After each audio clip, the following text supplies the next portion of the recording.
मेरा नाम कपिल है और आप सभी का स्वागत है डिफेंस आरएक्स पर। और आज का जो हमारा सेशन है इसमें हम बात करेंगे कि आज जो इंडिया है उसने अपनी जो ऑपरेशन सिंदूर की है इसकी रिपोर्ट में बताया है कि जो हमने पाकिस्तान के 6 जो फाइटर जेट हैं उनको शूट डाउन कर दिया है। इसमें आपको बता दें कि जो इंडिया है उसने 6 एयरक्राफ्ट के समेत जो पाकिस्तान का एक जो ट्रांसपोर्ट एयरक्राफ्ट जिसका नाम C-130 है इसको भी शूट डाउन कर दिया है। इसके लिए आप यहाँ पर जो आर्टिकल है वो देख सकते हैं, जिसमें जो दाबीक है उसने छापा है कि जो 6 पाकिस्तानी एयरफोर्स के जो फाइटर जेट हैं उनको इंडिया ने डिस्ट्रॉय कर दिया है। इसके अलावा जो फर्स्ट पोस्ट है इसने लिखा है कि Indian air force destroy 6 Pakistani jet C-130 aircraft and UCV during operation Sindoor. यानी कि जो ऑपरेशन सिंदूर चला था लगभग 4 दिन के लिए, इसमें जो इंडिया है उसने जो पाकिस्तान के 6 जो फाइटर जेट हैं उनको शूट डाउन कर दिया है। इसमें जो 2 फाइटर जेट हैं यानी कि 2 एयरक्राफ्ट हैं वो बहुत ही हाई वैल्यू एयरक्राफ्ट हैं। इसके अलावा जो 10 UAV ड्रोन है उनको भी इंडिया ने शूट डाउन कर दिया है। इसके अलावा आपको बता दें कि अभी ये जो पूरा जो न्यूज़ सामने आ रही है वो उसके बाद आ रही है कि जब इंडिया के जो सेकेंड CDS यानी कि जो अनिल चौहान साहब हैं उन्होंने स्वीकार किया था कि जो पाकिस्तान है उसने जो 2 से 4 जो इंडियन फाइटर जेट हैं उनको शूट डाउन किया है।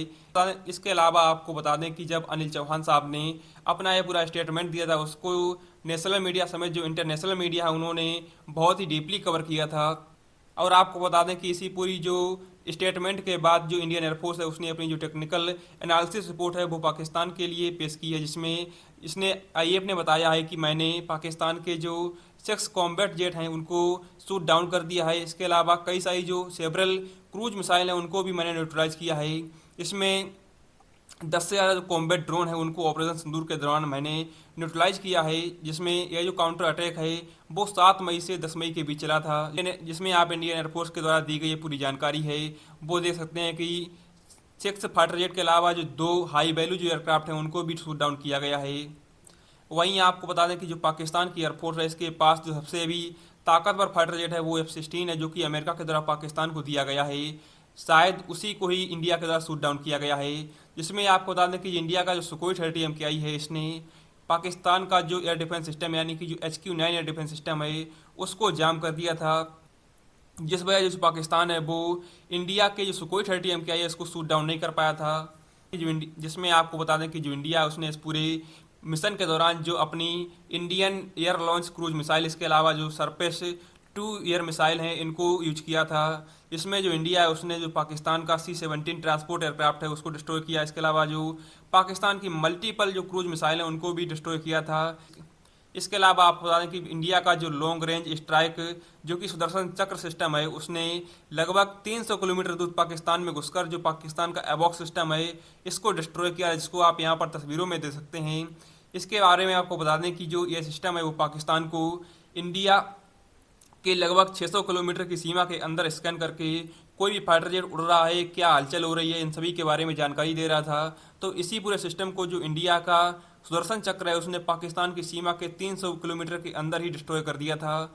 इसके बाद जो पाकिस्तान है उसको जो अर्ली वार्निंग सिस्टम यानी कि ये पूरा ओबेक सिस्टम था वो पाकिस्तान को ज़्यादा जानकारी नहीं दे पाया था। वहीं बात करें पाकिस्तान के पास ये जो स्वीडिश ओरियन का जो ये पूरा सिस्टम है ये पाकिस्तान का जो बोलारी जो एयरबेस था वहाँ पर तैनात था। इसके अलावा ये जो सिस्टम है उसके अलावा बोलारी एयरबेस पर जो फाइटर जेट थे वो भी तैनात थे। जिसमें आपको बता दें कि जो पाकिस्तान है उसने यहाँ का जो मलबा था उसको नहीं हटाया, इसीलिए जो कई सारी जो इन्फॉर्मेशन है वो लीक नहीं हो पाई हैं।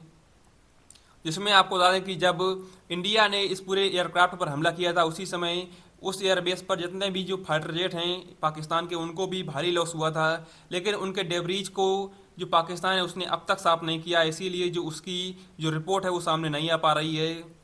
तो ये पूरी डेवलपमेंट थी इंडिया और पाकिस्तान के सिंदूर ऑपरेशन के बाद जो नई रिपोर्ट आई है उसकी। तो आशा करते हैं आप इसे आसानी से समझ चुके होंगे। तो जय हिंद साथियों, मिलते हैं नेक्स्ट सेशन में।